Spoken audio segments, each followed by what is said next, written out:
Like, share and subscribe to Winspire Media. Welcome to Winspire media. నా పేరు కుమారి. షర్మిల గెలుపు ఎంతెంత దూరం? వైఎస్ షర్మిల కడప లోక్సభ బరిలో దిగారు. ఆమె ఒంటరి పోరాటం చేయాలి. పార్టీ సపోర్టు లేదు. తాను ఉన్న పార్టీకి క్యాడర్ లేదు. ఆర్థిక పరమైన మద్దతు లభించదు. అన్ని సవాళ్లను ఒంటరిగా ఎదుర్కోవాలి. అయినా షర్మిల మొదటి అడుగు చాలా స్పష్టంగా వేశారు.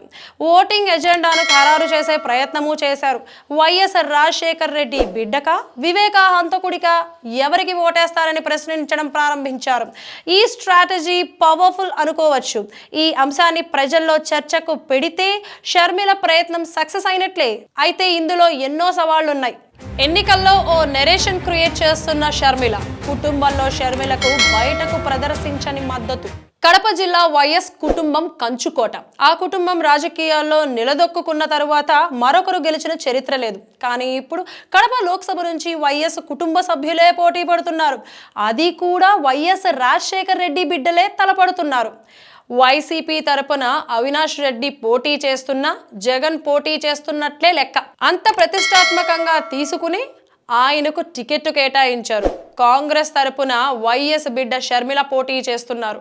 షర్మిలకు కుటుంబపరమైన సపోర్టు ఉంది. కానీ వారెవరూ ధైర్యంగా ముందుకు రావడం లేదు.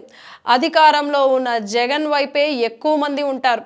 ఆర్థిక ప్రయోజనాలు, ఇతర విషయాలు దానికి కారణం. ప్రచారానికి వస్తున్న జనాలతో పోల్చి చెప్పలేరు. కడప లోక్సభ పరిధిలోని 7 సెగ్మెంట్లలోనూ వైసీపీదే హవా. వచ్చే ఎన్నికల్లోనూ 1-2 చోట్ల గట్టి పోటీ ఉంటుందంటున్నారు.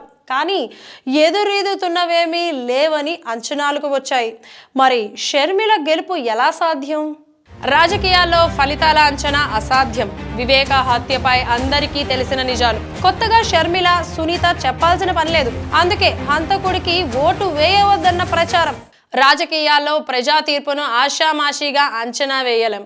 ఒకే ఒక్క అంశం ఎన్నికలను ఏకపక్షంగా మార్చేస్తుంది. కడపలో ఇప్పుడు వివేక హత్య కేసు. వివేకాను ఎవరు హత్య చేశారో, ఎవరు చేయించారో సిబిఐకి తెలియకపోవచ్చు. కానీ సీఎం జగన్ చెప్పినట్లుగా కడప ప్రజలందరికీ తెలుసు. ఇప్పుడు కొత్తగా షర్మిల, సునీత చెప్పాల్సిన పని లేదు. ఆ విషయం వారికి కూడా తెలుసు. అందుకే ఓ నరేషన్ క్రియేట్ చేసి ఎన్నికలకు వెళ్తున్నారు. షర్మిల ఎంపీ కావడం, వైఎస్ వివేక చివరి కోరికగా ప్రచారం చేస్తున్నారు. వైఎస్ వివేక హత్య ఎజెండాగానే ఎన్నికలు జరగాలని, అలా జరగాలి అంటే జగన్తో పాటు అవినాష్ రెడ్డి, వారికి మద్దతు ఇచ్చే కుటుంబ సభ్యులు కూడా మాట్లాడేలా చేయాలన్న వ్యూహాల్ని షర్మిల, సునీత పాటించారు.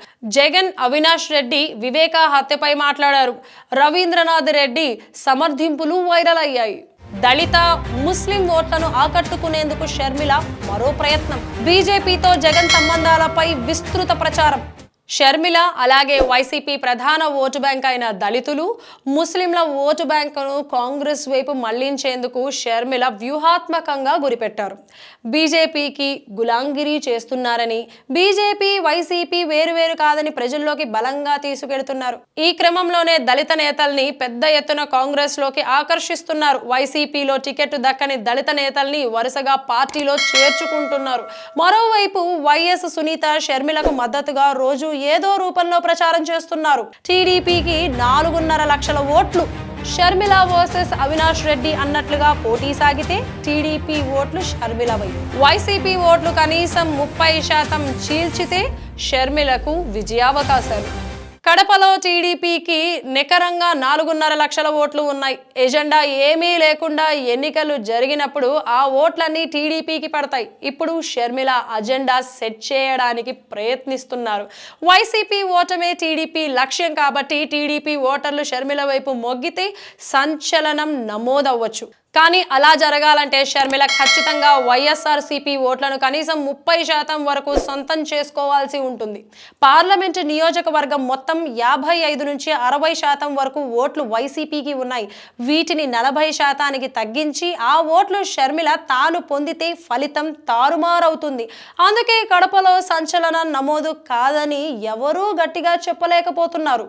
మరి షర్మిల విషయంలో మీ అభిప్రాయాన్ని కమెంట్స్లో తెలియచేయండి. Thanks for watching Winspire Media. Like, share and subscribe to Winspire Media.